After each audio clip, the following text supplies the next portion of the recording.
안녕하세요. 세종연구소 우정엽입니다. 오늘은 세종연구소 안보전략연구실의 정재영 박사를 모시고 최근 있었던 북중 정상회담에 관해서 말씀을 나눠보도록 하겠습니다. 안녕하세요. 네, 지난 3월 25일에 전격적인 북중 정상회담이 언론을 통해 알려졌습니다. 김정은 집권 이후의 첫 방중인데 이 시점에서 북한의 방중 의도는 무엇이라고 보시는지요? 이번 김정은의 그 방중으로 인해 가지고 한반도의 어떤 정세가 크게 요동치고 있는 것 같습니다.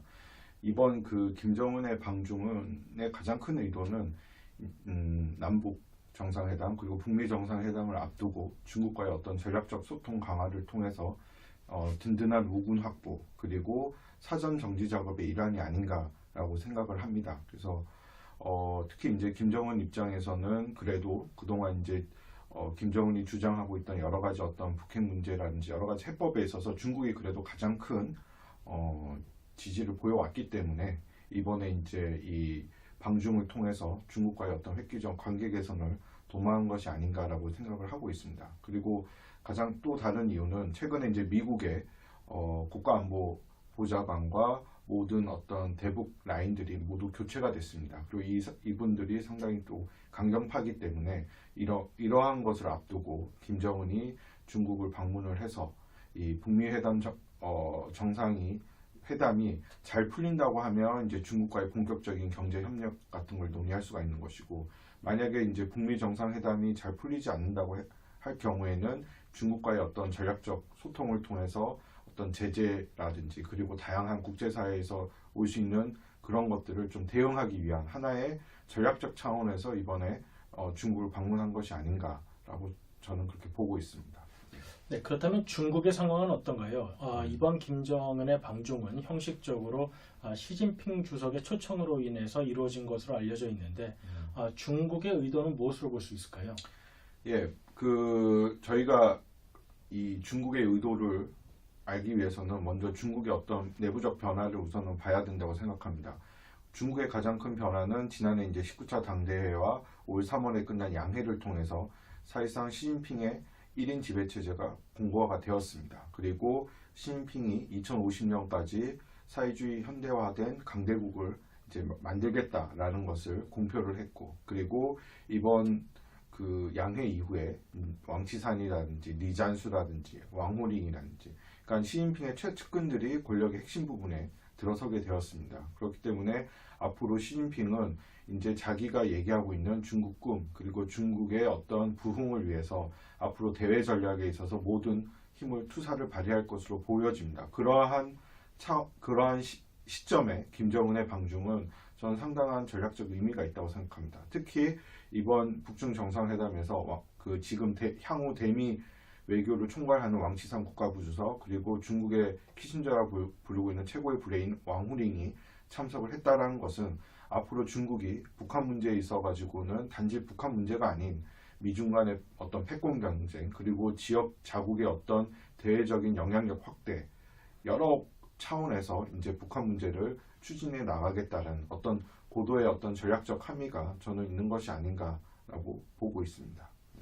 네, 아무래도 우리에게 가장 관심이 큰 부분은 이제 비핵화와 관련해서 이제 북중 정상이 어떤 이야기를 나눴는가 하는 것일 텐데요.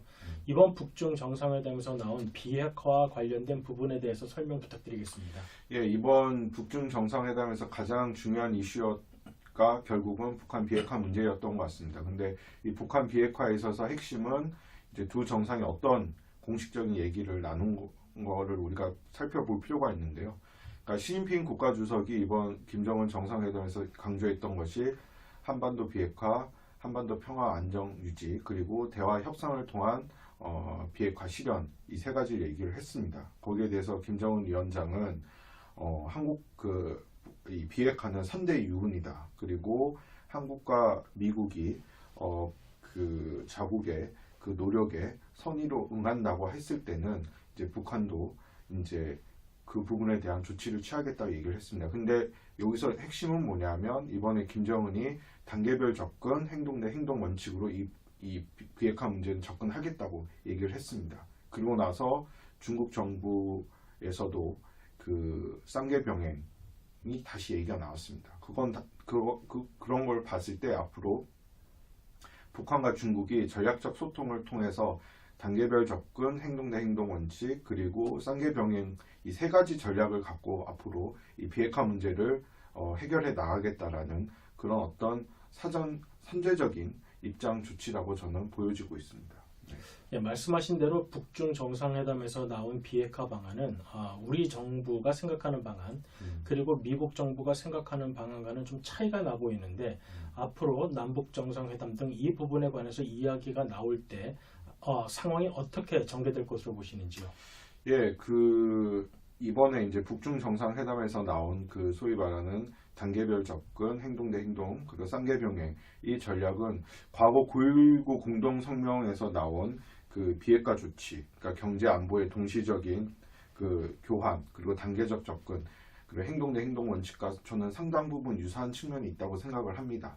그렇기 때문에 이제 앞으로의 우리의 과제는 북한과 중국이 얘기하는 이 해법을 갖고 미국과의 이제 조율이 저는 중요하다고 생각합니다. 근데 이제 지금 중요한 거는 제가 앞에도 말씀드렸지만 최근에 미국의 어떤 안보 라인이 다 바뀌어졌습니다. 그러니까 최근에 NSC 국가안보보좌관으로 존 볼튼이 임명이 되고, 그리고 전 CIA 국장인 폼페오가 신임 국무장관이 되고, 그리고 또 여성 지나 에스펠이라는 이분이 또 CIA 국장으로 되는 등, 그러니까 전반적으로 미국의 어떤 안보 라인이 상당히 보수화되고 강경화되고 있기 때문에 지금 그런 측면에서 봤을 때 미국이 소위 말하는 CBID식 접근, 검증 가능하고 불가역적인 비핵화, 그리고 리비아식 해법, 그러니까 선 비핵화 후 보상, 만약에 이렇게 나온다고 했을 때는 저는 이 비핵화 문제를 놓고 상당한 좀 마찰이 저는 예상이 됩니다. 그리고 만약에 이제 비핵화 과정이 앞으로 동결, 검증, 이행 단계에서 여러 가지 어떤 이슈들, 그러니까 제재 이슈, 한미 연합훈련의 이슈, 다양한 이슈들이 만약에 부딪힌다고 했을 경우에는 그것 역시 앞으로 상당한 저는 조금 쉽지 않은 그런 과정이 될 거라고 생각합니다. 그렇기 때문에 여기에서 가장 중요한 거는 우리 정부의 입장인 것 같습니다. 그래서 어쨌든 지금 문재인 정부가 얘기하고 있는 것이 2단계 북핵해법, 그러니까 동결로 시작해서 최종 단계 비핵화로 가겠다라는 이런 새로운 어떤 접근 방법을 얘기를 하고 있기 때문에, 그러니까 북한과 중국이 얘기한 해법, 그리고 지금 미국이 지금 생각하는 해법에서 저희가 중간에서 어떤 중재자 통해서 이 중간적인 해법을 도출하는 데 좀 노력이 필요하다고 생각합니다. 그리고 끝으로는 북핵 문제가 단지 이것이 하나의 남북 간의 문제, 그리고 북미 간의 문제, 뭐 여러 간이 아닌, 결국에는 이 주변 국가들이 같이 협력을 통해서 문제가 해결될 수밖에 없습니다. 그래서 우리가 나중에 남북미, 남북중, 그리고 남북미중, 그리고 남북미 일러, 그러니까 3자, 4자, 6자 같이 다양한 다자적인 안보 기제를 통해서 이 문제를 좀 해결해 나가는 창의적인 그런 노력도 저는 필요하다고 생각을 합니다. 네, 박사님 감사합니다. 네. 네, 오늘 정재영 박사님과 나눈 이야기는 세종연구소 홈페이지에 올라와 있는 정재영 박사님의 세종논평, 북중 정상회담 의미와 전략적 시사점에서 다시 한번 읽어보실 수 있습니다. 오늘 시청해 주셔서 감사드립니다.